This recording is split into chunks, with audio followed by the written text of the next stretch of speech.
Hello, good morning mga dogs. Good morning, good morning. Gising, gising. Okay. So, hopefully this is the third night, morning na nagre-review na tayo, no. Hopefully nakaka-adapt na ang ating body clock to this review, no. I remember when I started med school, talagang ganito yung pinili kong schedule, no. Wake up around 2 to 3 and then nag-aaral kasi needs na mag-aral every now and then. Kaya medyo nasanay ako dito sa schedule na to, no. Hopefully masanay din kayo, no. Dalawang buwan lang. Okay. So let's continue with anatomy. Um, Clear naman po yung audio. Wala naman pong problem.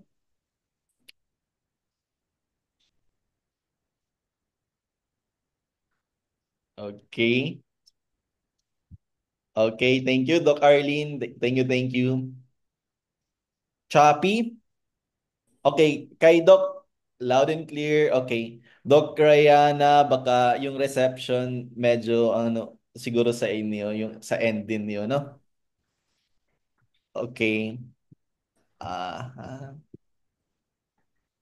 Okay, let's continue with the anatomy of the dog. No, yesterday we already started with the anatomy and hopefully madami kayong na-retain. No, again, I will not be repeating yung nandun sa mga manuals. I will be presenting different topics and hopefully natututo din tayo in our for our future practice, no, hindi lang for the review. Okay, so this morning we will be tackling anatomical points significant in clinical and surgical procedures in dogs, no. We will be doing per regions also, the same as last review. Okay. Okay. So, bakit ba natin kailangang malaman itong anatomical landmarks? Kasi as I also mentioned yesterday, this is very important in performing accurate and safe clinical and surgical procedure, no? Kung alam natin ang anatomical landmarks, ano, alam natin ang gagawin. Let's say for example, we can diagnose, we can do surgery, and we can also do treatment. Okay, and the picture in here, when I was in Cambodia, no, I just want to mention Filipino veterinarians are also at par with the foreign veterinarians, no. This is me doing a checkup on a puppy, and this is a vet student from Australia, and medyo uh, nung na-meet ako ng student na do, he was very very amazed with the confidence na meron ng mga Filipino veterinarian. Hindi niya in-expect na pagdating ko, I was very confident and very comfortable doon sa clinic, no. So ganun mga veterinarians so far per experience, no. Um, as I said, I work in Cambodia, Laos, and Vietnam, and also I've been to Malaysia, no. I did not choose Singapore or Hong Kong kasi I know na we cannot practice as the sole or the senior veterinarian kapag ka doon. That's why I chose other countries like those that I went. Kasi I am the main character, no? Although you can practice in Singapore and Hong Kong as long as you have credentials, I think from US, UK, or Australia, if you are a graduate from the vet school, countries, no? Pero in Thailand, Cambodia, Vietnam, so far when I was there, hindi pa ganun ka strict, no? I know now Thailand already have their board exam, and you cannot practice unless you have to pass a board exam din doon. Ang problema sa Thailand, their board exam is in Thai. So medyo nahihirapan ako nung nasa Vietnam ako, yung British vet na boss ko dati, uh, he was trying to be registered in Thailand. Kaso he has to sit for the board, no? Pati ako, I have to sit for the board exam. Kaso nga yung Thai letters ang board exam nila, so mahirap. There can be a translator pero I think mas mahirap pag ganun, no? So yes, so far in those places I've been to, uh, interacted and I work with the UK vets, US vets, Australian vets, and they're very ano naman supportive sa mga Filipino veterinarians and they love us, no?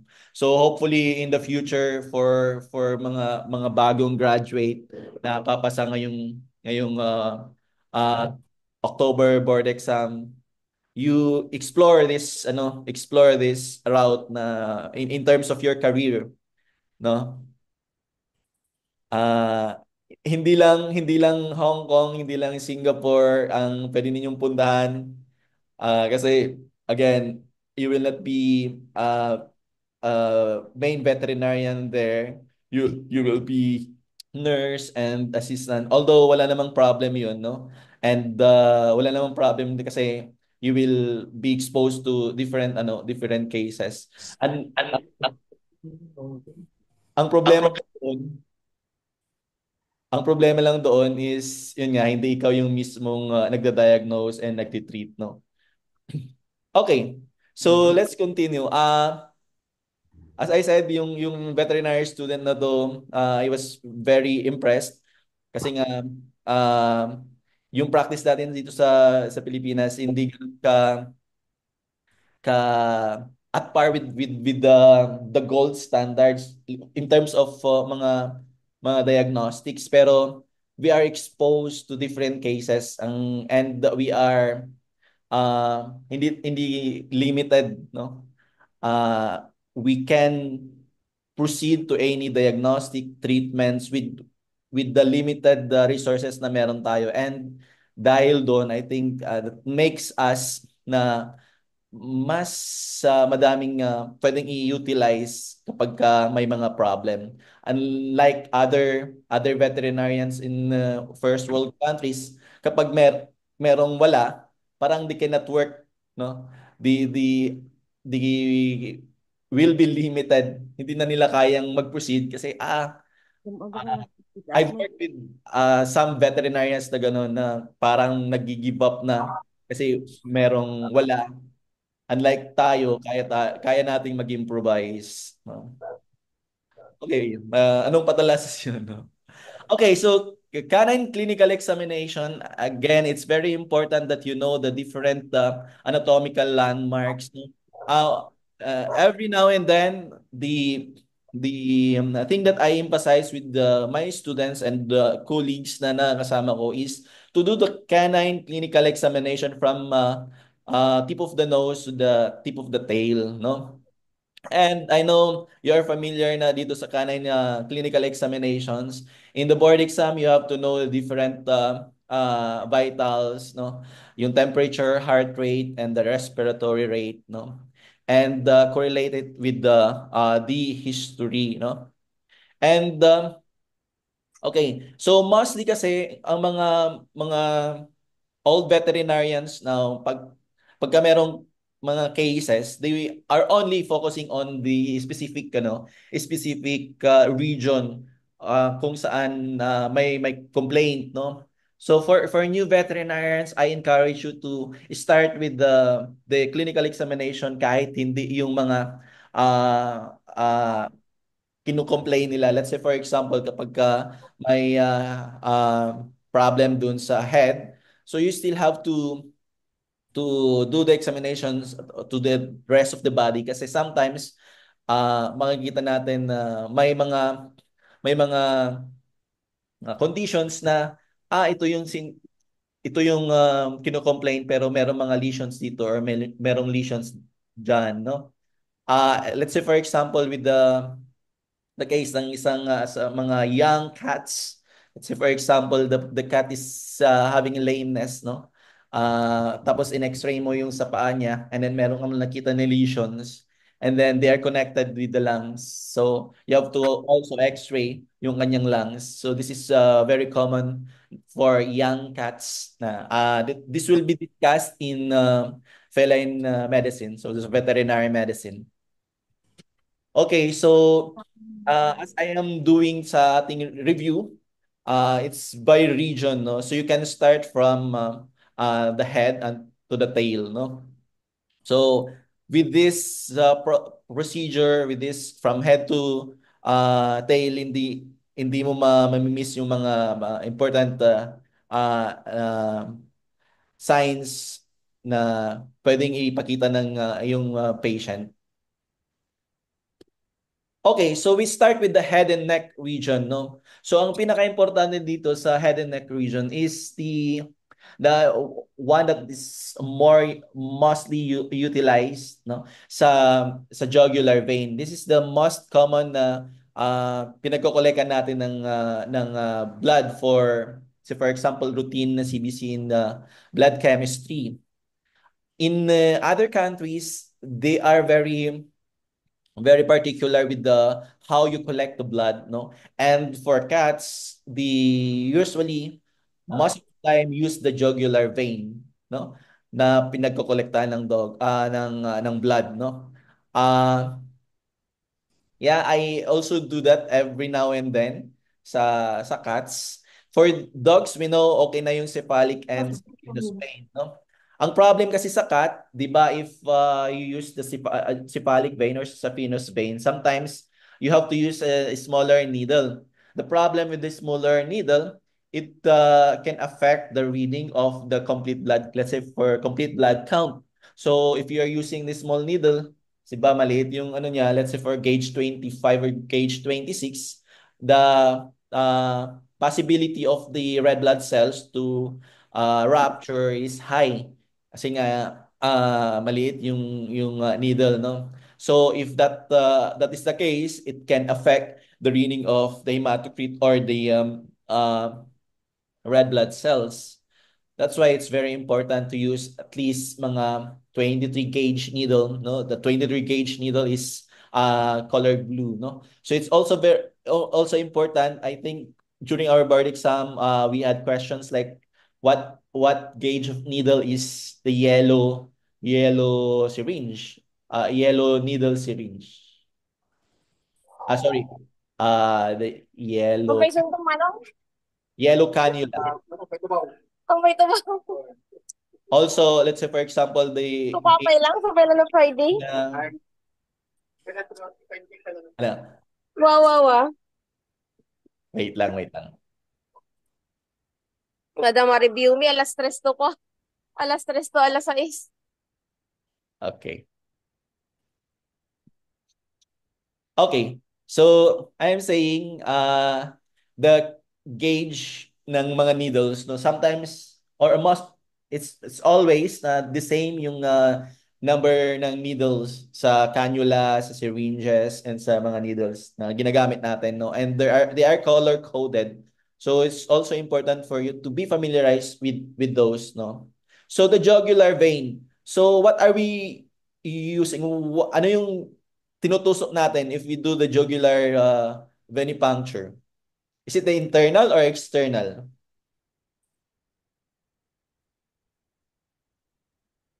Okay. So we are using the external jugular vein, no? If we remember yung ating um, blood vessels yesterday, no? So the jugular vein, itong banda na to, ito yung more the external jugular vein is the more external or more superficial than the internal jugular vein. And this jugular vein, saan natin matatagpuan? So what is our landmark? So our landmark is the jugular furrow. So sa cattle, andito yung jugular furrow. Pagka include natin dito sa part na to or doon, sometimes magbabulge, makikita natin yung jugular vein. So in blood collection naman sa sa swine, I think I will be showing it later. Makikita natin na medyo sa baba siya na pinapagkolektahan. 'Di ba pagka tinusok, kahit diretso lang yung tusok doon sa swine, parang hit na hit mo pa din kasi malaki doon. Merong hindi yun yung jugular vein, pero yung origin ng jugular vein, no? I'll show it later. So this is a landmark for cattle. This is the nuchal ligament, as I mentioned yesterday. And then after that, the spinal column, and then this is where you do is intramuscular site and subcutaneous site. No, I don't know if you've done intramuscular for this species, no? So madali lang, and I hope you already experienced. So you have to be careful with the shoulder and the shoulder blades dun sa animals if you're doing injections like intramuscular injections, no? So here. And then itong triangle na to, it's called the um jugular triangle. I will be discussing it later, no? And then the jugular vein from the attachment dun sa mula dun sa baba from the vena cava. So it goes up into the brain, to the head, no? And we have this jugular foramen that uh, we say, no, it's located between the occipital and the temporal bone, no. Dito siya mag-exit itong jugular vein, and also itong jugular foramen na to, it's where the three cranial nerves 9, 10, and 11 passes, no. So if there is a problem with the jugular foramen, let's say for example, there is a trauma to the patient, let's say for example for the dog, and puruhan yung kanyang head, and it happens na nagkaroon ng fracture, and then naipit or lumiit yung jugular foramen. So naipit yung cranial nerves 9, 10, and 11.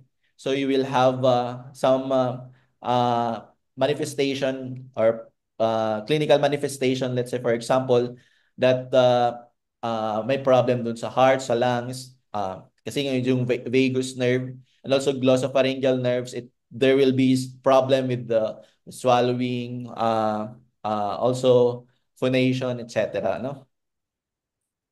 And also eating, no? So for the cranial nerve functions later on, I think it will be discussed, no? Okay, ito yung sinasabi ko that if you do kahit straight, no, kahit straight doon sa neck ng pork or the pig, you can still get blood because if you hit the cranial vena cava. So the best site for venipuncture for pig is the cranial vena cava, no, not the external jugular vein. So we know the external jugular vein, it originates from the cranial vena cava, no?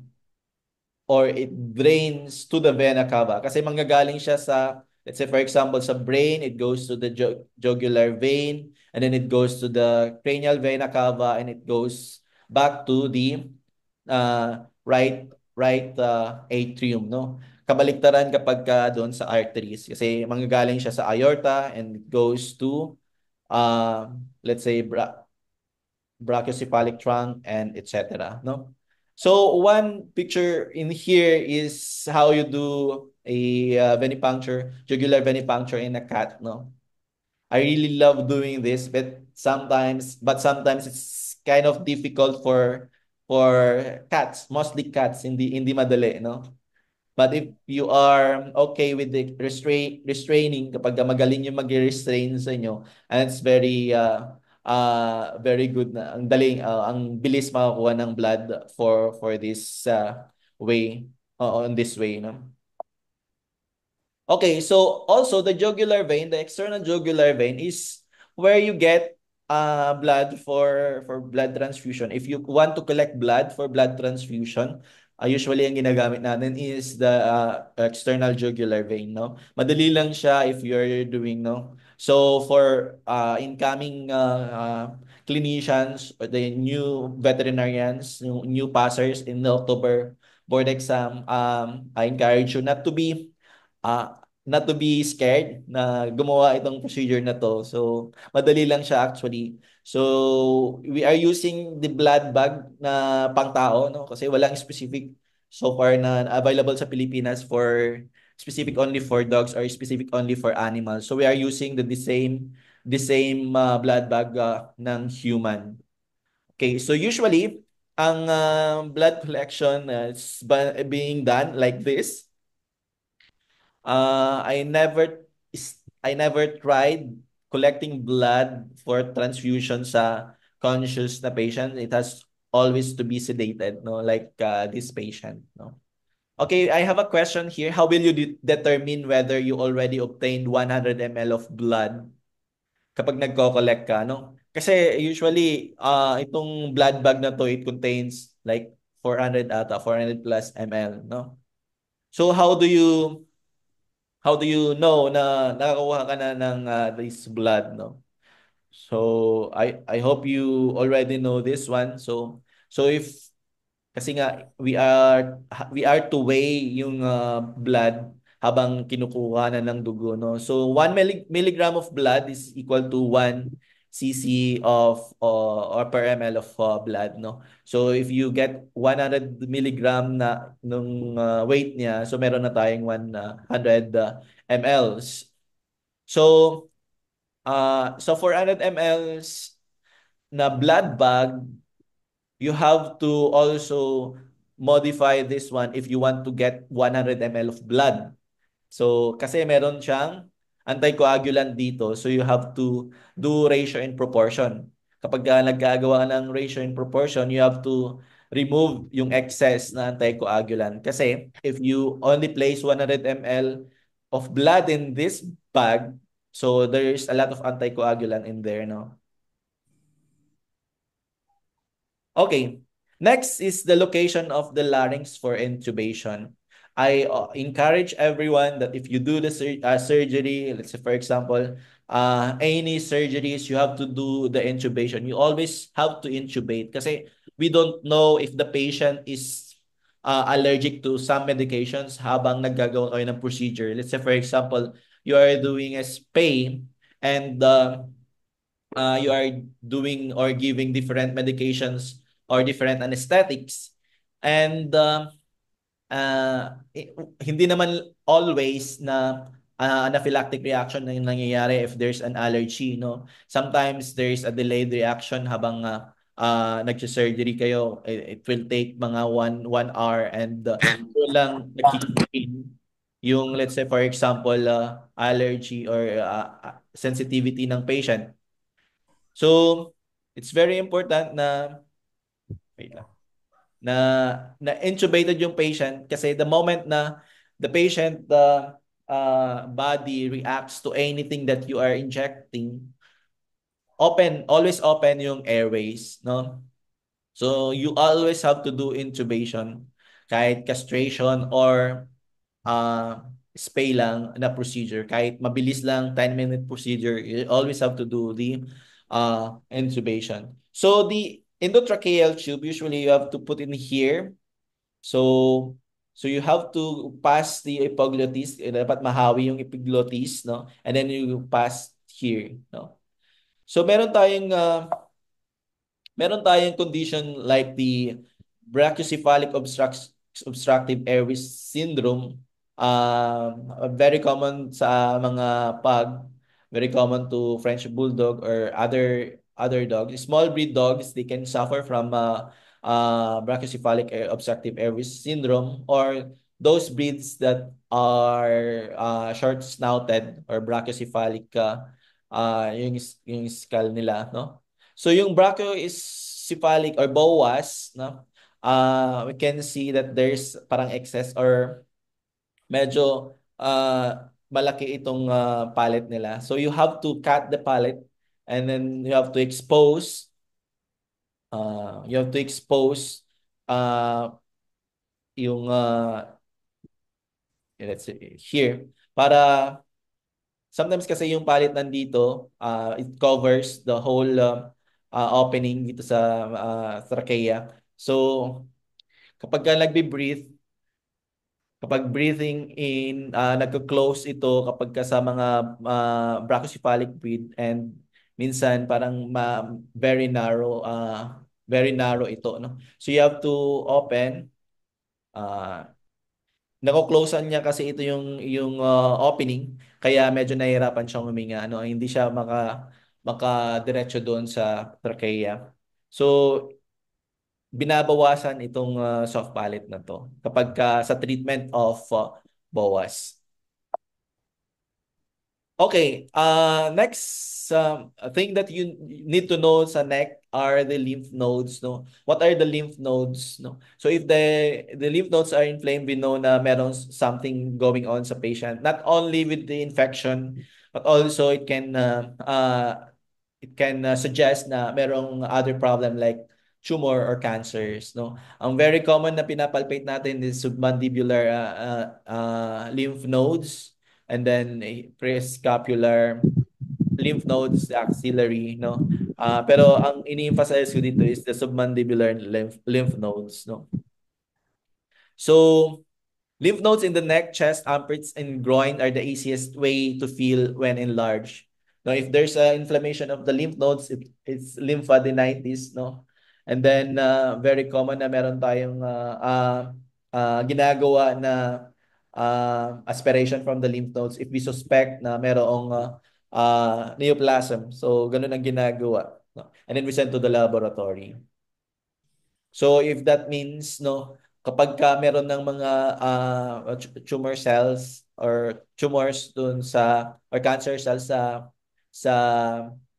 sa lymph nodes, it means that this cancer or the cells or the cancer cells are invading other tissues, other parts, no? So meron ng metastasis. So there are ways kung 'di ba yung cancer, one characteristic of cancer is the ability to spread to other parts, no? Sa kapag cancer, merong ways kung paano siya mag-spread. One, through the lymphatic system. Number two, through the circulatory system. Okay. So this is lymphadenitis, no? The most common causes of lymph inflammation or hyperplasia, secondary to kapag ka merong mga neoplasia, nagiging reactive, no? And then primary or secondary inflammation of the nodes, kapag ka merong infection, we always experience this kapag ka meron tayong local infection, no? And then mineral-associated lymphadenopathy, lymph node hemorrhage, and infarction or edema. No?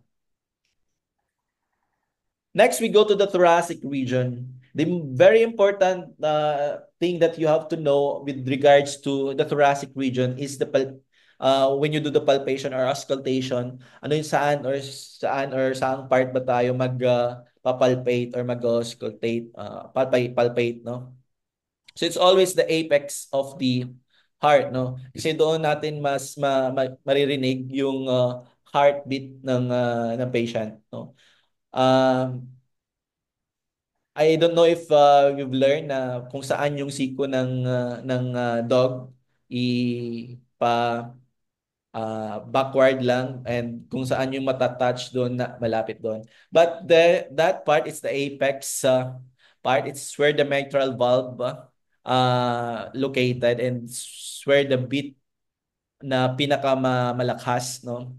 and it's in between intercostal 5, 6, and 7. So anywhere from there, 5, 6, 7, between those ribs, no, 6, 7, 8, no. Intercostal space 5, 6, 7, no.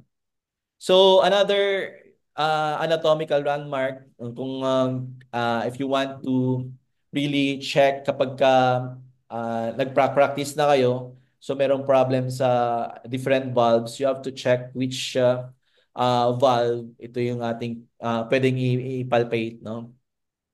Okay. So the base usually of the heart is the aortic valve, no? It is slightly up and cranial to the apex, no? And then yung ductus, no? Ditong parts medyo mataas, no? So if you want to hear patent ductus arteriosus, maybe I don't know if you can hear, pero it's where you can try to locate, no? Okay, then we have to proceed with the abdominal region, no? Sometimes ang napapalpate natin sa abdominal region is the liver and the spleen. But sometimes if the patient is too skinny or too thin with the body condition score of 1/5, so makikita natin, pwede natin ipalpate yung kidneys and other parts, no? And also sa bladder. In routine space sa cat, no, we always have to press the bladder para ma-evacuate natin yung urine, no? So this is where we want to palpate, or this is where the areas where you can locate the different organs sa dogs, sa patient ninyo, no? So I hope that you already tried palpating dun, at least sa bladder ng patient, no? So sa x-rays, if you are doing diagnostics, it's very important for you to do VD, and then in the left lateral or right lateral, no? So you can see here that the liver is right caudally to the diaphragm, and then we have the stomach, no? And then the left side andun yung spleen if it's on VD, no? And then the left and right kidneys. So the the right kidney is more cranial to the left kidney. And then sometimes hindi natin nakikita yung intestines. Kapag ka empty yung intestines, is most commonly observed, no? Pero pagka full, sometimes hindi natin nakikita. Just a plain soft tissue opacity, no? So with regards to soft tissue opacity, if you can see this bladder, no? Yan yung soft tissue opacity. Itong dark na to, it's air sa colon. And then dito sa kidneys, ganito yung soft tissue opacities na nakikita natin. Kapag ka merong calculi sa kidneys or stone sa kidneys, you can see a bright one. Okay. And then sa liver, ganito lang siya, soft tissue opacity rin. Okay, it's also important for us to know dun sa abdomen the incision sites for exploratory laparotomy, no? So we have different types of surgical incisions. We have the ventral midline, paramedian, flank, and the paracostal, no? Sa spaying ng dogs and cats, very sikat ngayon yung flank spay na tinatawag, no? Although I don't usually practice the flank spay, kasi if you are doing flank spay, you have to cut a lot of muscles, no?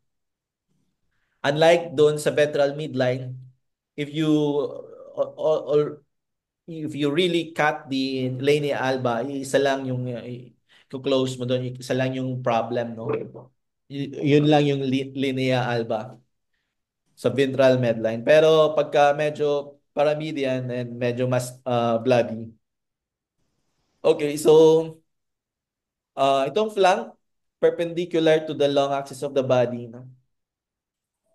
Okay.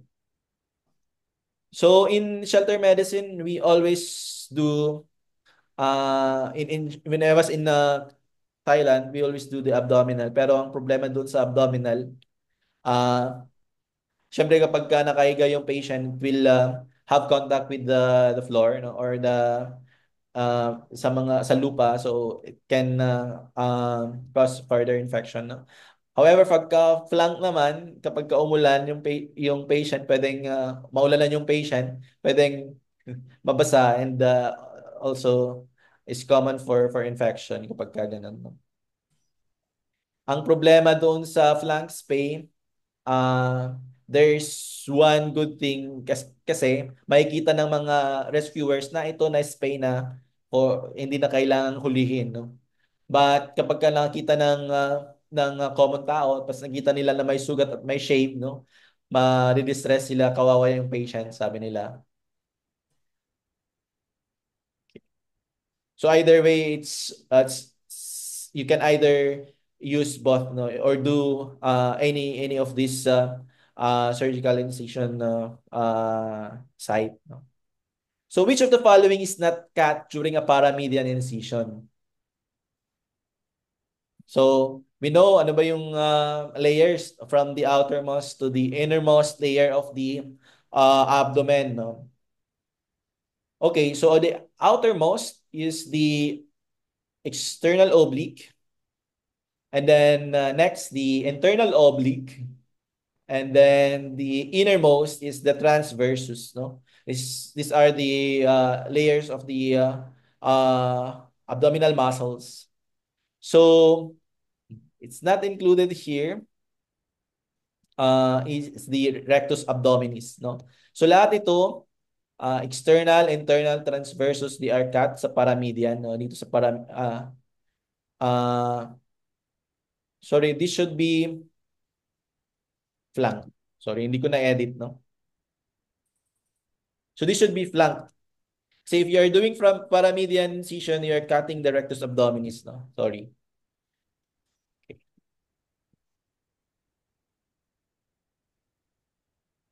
Okay. So if you're cutting paramedian beside yung sa mid-sagittal ano or sa midline, that's the paramedian incision. You are cutting the rectus abdominis, no? Okay.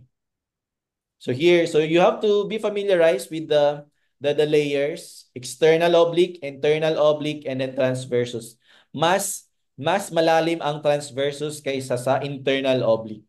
Remember that, no? Okay.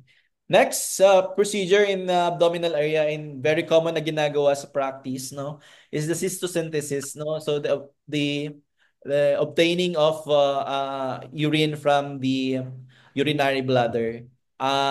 This is more na ginagawa if you want to do a careful urine analysis. Kasi if you do urine analysis doon sa iniihi ng patient, or kapag ka you are trying to press, no, kasi medyo mahirap yun kapag you are trying to press, there can be some contamination, kaya it can affect the result of your urine analysis, but if you do cystosynthesis, no, mas sterile, kapag sterile, no, mas less ang contamination, no? And very common na ginagawa in the practice is the ultrasound guided na cystosynthesis. So in here you can see you're using the ultrasound na kapag kita natin na full yung bladder, again it's more of a dark color yung or dark yung urine or fluid. Also, you can do this in obtaining fluid sa abdominal cavity, no? Or sa peritoneal cavity, peritoneal fluid. If you want to test the transudate, whether it's a transudate or exudate, you can also use ultrasound. Mas safe siya, no? With the ultrasound, you will be able to avoid kung yung mga nearby organs, let's say for example, the intestines or the stomach or the kidneys, if you collect some fluids, no? Okay, next region is the pelvic region, no? So Ang very common na na site for the pelvic region is the femoral triangle, no? It is where the femoral artery is located. Wait lang.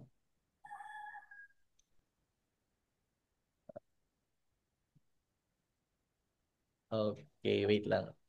So, so you have to know the boundaries of the femoral triangle, no? We have the sa lateral, we have the medial border of the sartorius, no? Sartorius muscle sa roof niya, the fascia lata, no? And then the floor, the abductor brevis, no? In the medial part is the medial adductor, and the superior part is the inguinal ligament, no? So sometimes the inguinal ligament lumalabas yung kakaroon ng inguinal hernia, pwedeng dito sa part na to yung nilalabasan ng other organs, no? So the femoral triangle contains vein, artery, and nerve, and deep inguinal nodes, no? So remember the femoral triangle, which of the following does not contain, kapag ka ganun yung question, is not contained in the femoral triangle, alam niyo na kung anong hindi. So it contains the femoral nerve, artery, and vein, and the deep inguinal nodes.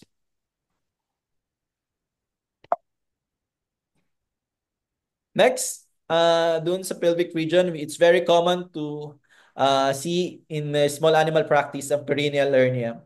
So sa perineum, nagkaroon ng laxity, nagkaroon ng like less ng pag-hold ng mga muscles, no? Medyo weak yung mga muscles surrounding the anus. So nagkakaroon ng tear, nagkakaroon ng opening, and it can lead to perineal hernia surgery, no? So it's very painful kapag ka-acute, no? Kasi magang-maga kapag ka nangyari ito, no? So there is a problem with these muscles kapag ka nagkaroon ng weakness sa muscles dito. Say for example the uh, external obturator muscles dito, sa malapit dito, pwedeng lumusot yung let's say very common na lumulusot dito is the urinary bladder, no? Or the colon, part of the colon or part of the large intestines. Pero in male dogs, I've seen a lot of cases na ang lumulusot is the urinary bladder. And if you do the fine needle aspiration, maka-obtain ka ng fluid. On this one, we can assume that, or we can suspect that this is feces. So part of probably the large intestine ang nag-herniate dito sa part na ito. So what is the treatment for this, no? Pwedeng flap of muscles. We can reduce this kapag acute, very acute or acute yung case, pwede mong i-open and then you just close with the uh, then non-absorbable suture, no? So in cases like hernia, it's very common that we use non-absorbable suture, no? Bakit non-absorbable kahit nasa loob? That is okay, okay lang yun. Kasi nga, we don't want the recurrence, no? In some cases na kapag available, we can use mesh. Mesh din ang ginagamit sa mga other hernias. Let's say for example, kapag ka malaking abdominal hernia or umbilical hernia, so hindi kayang i-close yung muscles, no? Then you can use mesh that will be staying there for life. No? That's non-absorbable and nandun habang while the patient is alive, no? Ang problema doon, it can be infected, no?